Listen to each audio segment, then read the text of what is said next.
Here I am looking so hard for answers in my research that I do not see the kith standing in front of me. What can I do?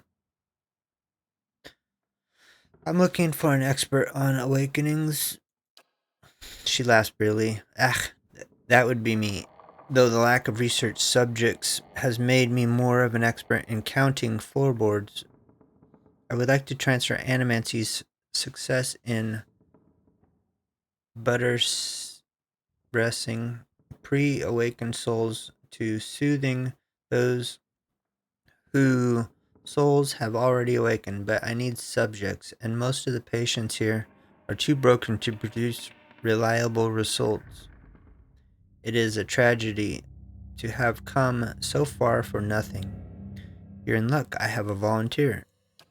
She springs to the balls of her feet, beaming. Gallarday, who is it? Alos lips curl into a frown. I don't know about this. She grins more broadly still. Don't be silly, this process is perfectly harmless. All you must do is stand in that cage. I beg your pardon. I jest. You hydrants are so uptight and do not even know what the thing is used for. It belongs to the last occupant of this office. I think now they upgraded him to a cell. Again, I jest. She rubbed her hands together, getting down to business. So, I need you to sit here. She takes Aloth by the shoulders and steers him to the couch. Try to relax, but don't try too hard. Then you will not be relaxing. Indeed, his eyes are humorless. And you must also wear this. A little cold, but the copper will help conduct your essence. The Animancer fastens thick copper bands to Aloth's forehead and wrists as she re ratchets them tighter. His face twitches with suppressed irritation. Now, I will examine your soul through my scope. She reaches into her desk and produces a long chambered tube, knobs, dials, and a small toothed wheels run along the side of the device. If it's fitted with Adra lenses cut to different thicknesses and concavities by manipulating them, I find the angles and densities that will allow me to track the anomalies in your soul. How exciting! I've never seen this sort of thing performed. Kana peers at the device with interest. It seems suitably complicated. Does that mean we'll get to talk to Islamire more? I like that lady. His mind is full of hesitations, angles upon angles, drawing him out of his own fears will be difficult. She raises a finger. But first, we must find this cunning interloper. You will answer some personal questions while I make an adjustment. Alos squirms on the couch. Very well. She holds a scope to her eye and flicks a knob. To begin, tell me something personal, something from a little time before your awakening. There's nothing to tell. I was just a normal child living in the Sithwood. He looks to you. His face is set in a frown, but the rigid edges of apprehension show through nevertheless. What do you remember about your home? As you speak to Aloth, you feel your voice like a bell in your chest. It tolls softly, luring him into the mists of his own memory. Bell Sage doesn't seem to notice anything, but you feel as if your words are smoothing his essence, untangling its many threads. As he closes his eyes, comfortable, modest, quiet when mother is away, which is most of the time, quiet enough to hear the clink of glass on wood. This is when I know to be the most careful. Father is good about hiding the bottles. Mother, when she is home, is good at pretending not to notice them. This is good. I am starting to see something. Continue. Tell us about the time you awakened. She bites her tongue as she twists one of the dials. I am in my 5th year of training. Mother is home. I can let my guard down a little because she is around. He is usually only angry with her, but he has heard that I have had trouble casting missiles, that my flame shields are unstable. He is furious that I have failed, and Mother's presence reminds him that he has failed too. The first blow takes me by surprise. One moment I am sweeping the kitchen, next I am sprawled on the ground, stupidly looking at flecks of my blood on the tile. His boots, glistening with fresh polish, thud across the floor. He kicks me in the stomach, and I curl up to shield my vitals, but it's pointless. Protecting one thing only leaves something else exposed. Still huddled on the ground, I retreat as fast as I can. I retreat until the vision of the kitchen and my own trembling knees is nothing but a pinprick against a field of black. His jaw locks and his eyes twitch beneath their lids. Medico. Belisage fiercely cranks the knob along her scope. He's hypnotized himself with this old memory. You've got to bring him out of it, quickly. I almost have it. Squeeze Alos's hand. You're safe, everything's fine. Alos's eyes snap open, but the expression you see in them isn't his. He's near safe when I hap upon him. Belisage sucks a deep breath through her teeth. That's it. I'm seeing a shift in his essence. Something's spreading and congealing. She glances at you over her scope. Keep talking. He seems to respond to you. What brought you here? Cracking bones and voices high in ire. That warm molasses feeling that creeps down your gut when crisis is nigh. Belfetto. We have flares of a total distinct essence. She jots shorthand notes onto the pages next to her and turns one clicking knob of her scope. Now, try to get the two of them talking.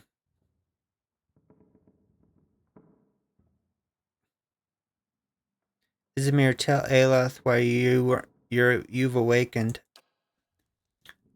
Phi, he's the one needed me, hiding in his own bone bag like a turtle in its shell.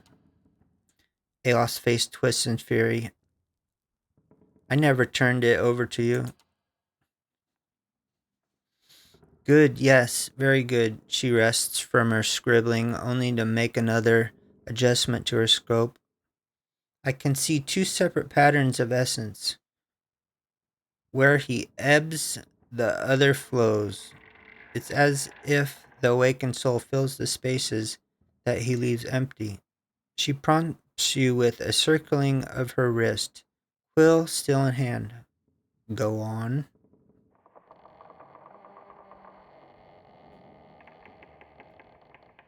Izmir, what exactly are you taking from him? Nine more than I'm giving. Ye should ask what I did that old man of his. How the last time he laid a hand on us, I'd break it in 3 places. Alothar jerks to the side. That wasn't your decision. It's never been your decision. I was awakening, but now I'm stuck with that ye. And damned if I let your ninnying drag us both through the scupper.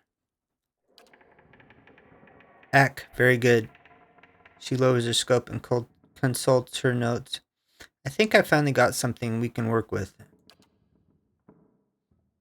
I've tracked Eslamir's essence throughout the exchange. She had a particularly high density index during the most heated portions of their argument, and her essence seems to localize most clearly in the lower portion of the subject's left rib cage. That's right, around the spleen, which of course means that she is triggered by black bile. No doubt the subject's characteristic melancholy is to blame. Ella blinks back at you, and in the midst of his perturbation, you're not quite sure who's looking out of his eyes. That's utter horseshit. Black bile, is it? They've certainly spat their share. Kana studies Alos dubiously. It is a simpler explanation than I expected, all things considered. She glares at him. Yes, never mind my years of training. I suppose you have a better explanation.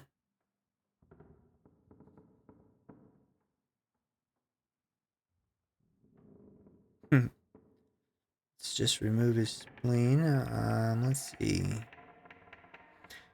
You're close. I think Esamir's appearances are related to potential sources of trouble for Aloth.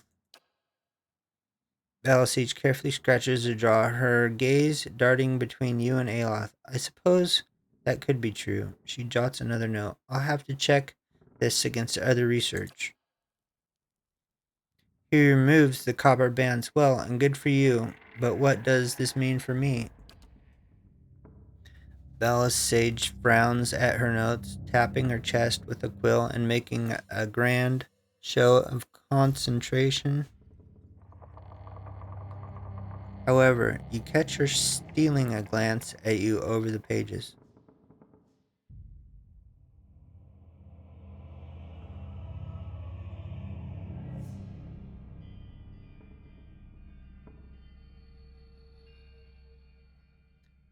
Let's see. Seems that Esamir's steps in when she determines that you're in danger. It's not clear yet whether this is a help or a hindrance. From my position, I'd say it's pretty clearly a hindrance. I've got a lot to process. Regardless, thank you for your help. He does not look at Belisage.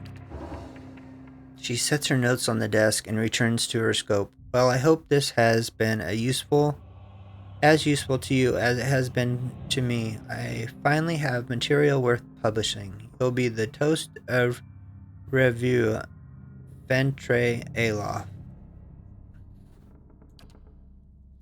His grimace melts into a crooked smile. Advancing the right-wise principles of animancy. Just what you've always wanted. As you turn and leave, you catch a darting moment out of the corner of your eye. Belisage is humming to herself, still occupied with her scope. But Aloth is holding her notes. He's just about to tuck them into his cloak when he catches you watching. He folds a finger to his lips, his eyes wide and imploring. Please, I don't want my personal information published like this, especially not for after her nonsense. Let's see. No, you'll get your explanation and she get her research. That was the deal.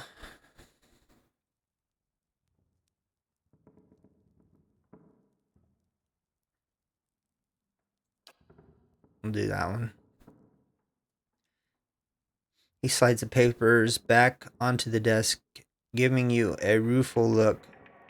I'm not gonna help ye explain this one, scholar boy. Ugh. That completed that quest.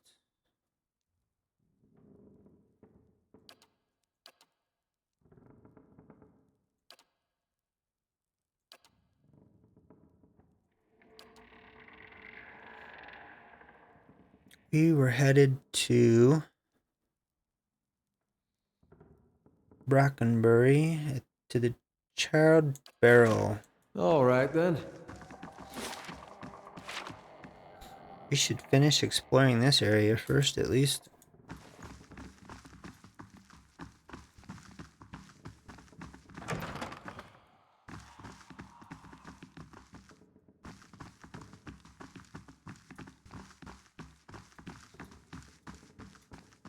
Ripley. Welcome. The young Orlan woman traces her fingers along the spines of the book in front of her. Row by row, her motions quick and skittish, like a bird's. She does not notice you until you are nearly upon her. Oh my, you startled me. Are you supposed to be in here? I'm investigating any suspicious activity in the sanitarium.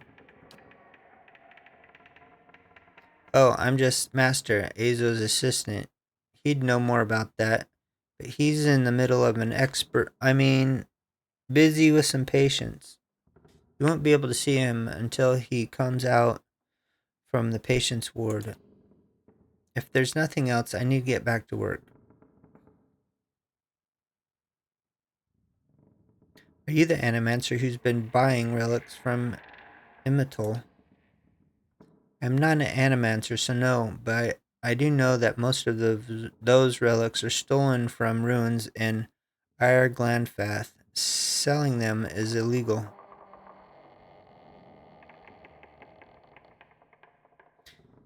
Is Azo busy with patients, or is he running some sort of experiment? Not by a place to gossip. How do I get into the patient ward?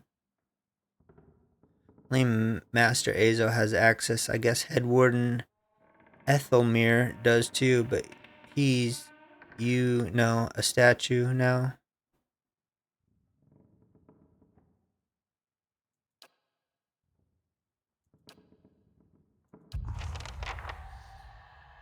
Talk to Ethelmere about Azo. So we have to go back upstairs. That's locked.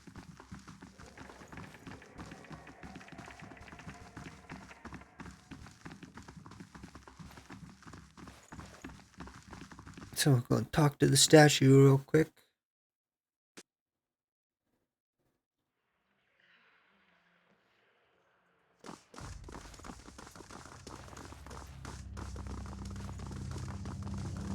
Hail and well met. Is Cademan Azo running experiments on the patients here? Experiments? Cademan Azo is in charge of patients' welfare now. He's not authorized to run any more experiments. I am disappointed in Cademan. I'd hoped he would be the one to guide your inquiry. He'll be in his office or in the patient's ward. I am granting you immediate access so you can go find him. No doubt you'll wish to speak to him further on the matter, and I for one am curious as to what he might have to say. Tread carefully in the ward. There are a few dangerous cases. I would also ask that you do your best not to agitate the patients. They have enough troubles as it is.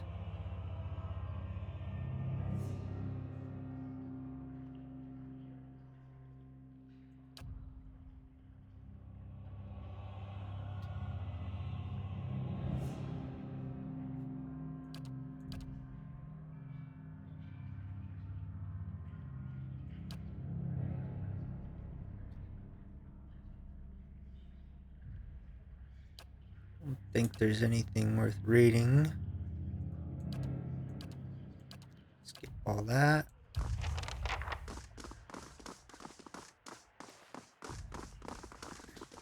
investigate the patient's ward.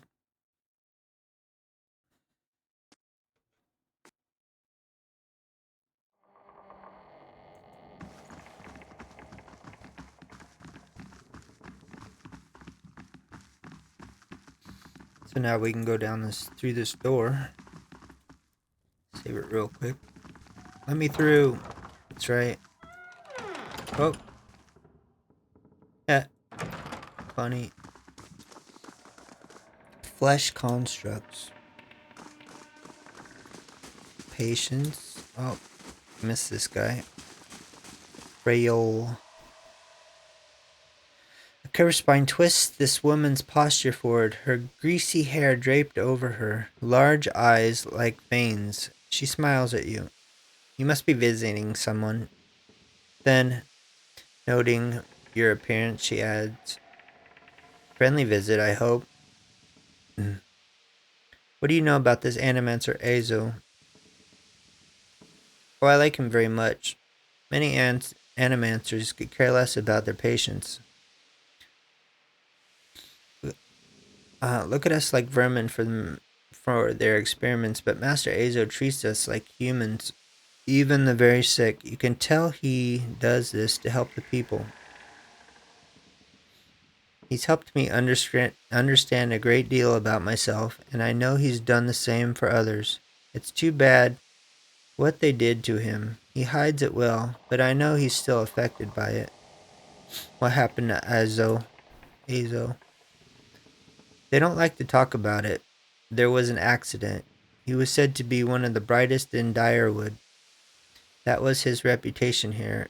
And what and that was what brought me to seek treatment. People say it was an ego that drove him to try and solve the legacy, but that's hogwash. Even if he was a bit of a showman, he loves his homeland. He thought he could help. He wasn't one to speak of his work, suspected his colleagues might have tried to steal it, but he told me once that he had figured out a way to create a soul. Not a soul exactly, mind you. How he did put it, a proxy, I think he called it, had some machine that drew energy out of the very ether. Can you imagine?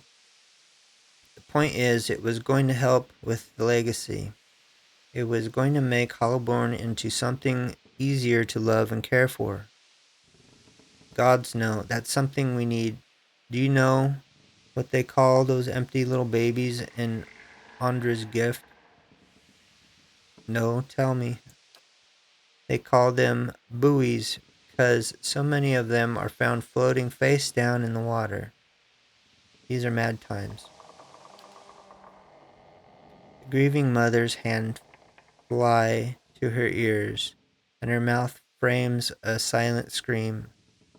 Only her mind speaks. Evils that magnify tragedies. This is what we must stop. Anyway, Azo has scheduled a public demonstration of his work in Copper Lane. He was so excited. And then the next day he was locked in his office, turning away visitors, I heard. And I stopped seeing patients. I don't know exactly what happened, and I don't have the heart to ask him, but I'm glad they're letting him treat people again. Do you know where I might find Azo? I think he's been seen around today. Have you checked the laboratory? It shares a wall with his office. He's been spending most of his time there lately. Has any of his patients been acting unusual? Well, there's Batixa, who relives a murder she committed more than 5 lifetimes ago. Idleman, who they say only has half a soul and was found collecting the faces of others because he believed his own to be a false one. Grammy speaks in a language no one understands and wails at night sometimes. Different from their normal behavior, I mean. Well, yes, I suppose, but nothing they didn't volunteer for. Master Azel let us know that a number of patients in the North Ward had volunteered for a new therapy and would be escorted to his laboratory to receive treatment. The North Ward has our most troubled cases. I'm glad some of them have chosen to get help. It seems to me it's gotten quieter over there since it started. It's Graham. I see them talking in the most. He struggles, but he always was a bit of a wild one. I see them taking in the most. Alright, what else is there? Would I be able to visit the North Ward? They like to keep them separate. I don't know that I've ever seen the guards allow a visitor, just Master Azo. You might ask him, he's very sympathetic. Why are you in here? I don't want to say. You'll think less of me.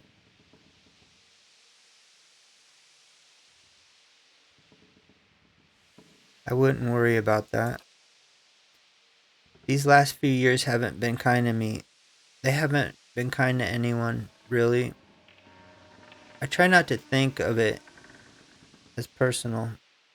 I lost my husband and both boys in the Saints' War. My daughter, the legacy, took her before she was ever mine. I may do. What else can you do? I moved into a tiny place in Andra's gift, got my mending clothes, and on the kindness of strangers when I had to. But I was surviving and the gods were watching over me. I could live with that. Then one day this nobleman woman comes in, wants his fancy gown fixed, gorgeous thing. This shade of blue I've never seen before. Only I had I looked at it and it reminded me of something. I had what they call an awakening. I remembered being a noblewoman myself in another life, people dotting over me, dotting over me. Me, the best food, the most beautiful home, all the things you'd never dared to dream of. They were mine. It was poison knowing that. All those things I had that I'll never have in this life. It did something to me. My food started to taste rotten. The walls in my little room seemed to close in around me. I stopped being able to sleep in my own bed. So I came here.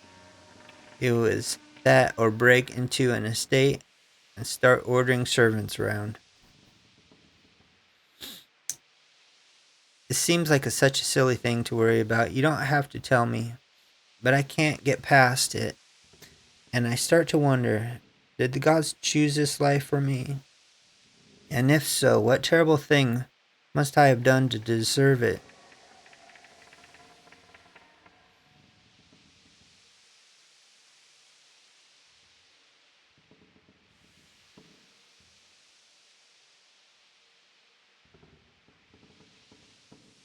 Maybe you'll get there again one day. If not in this life, then in another.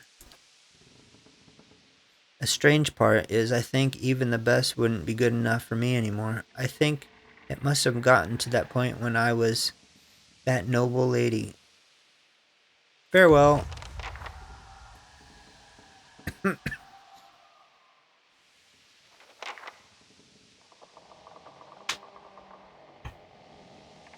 uh, so,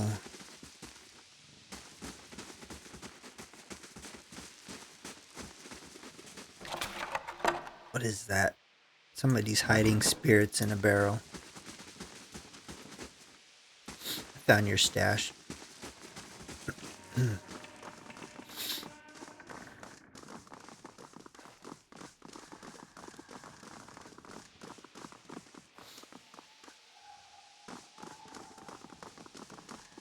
I can't get in here.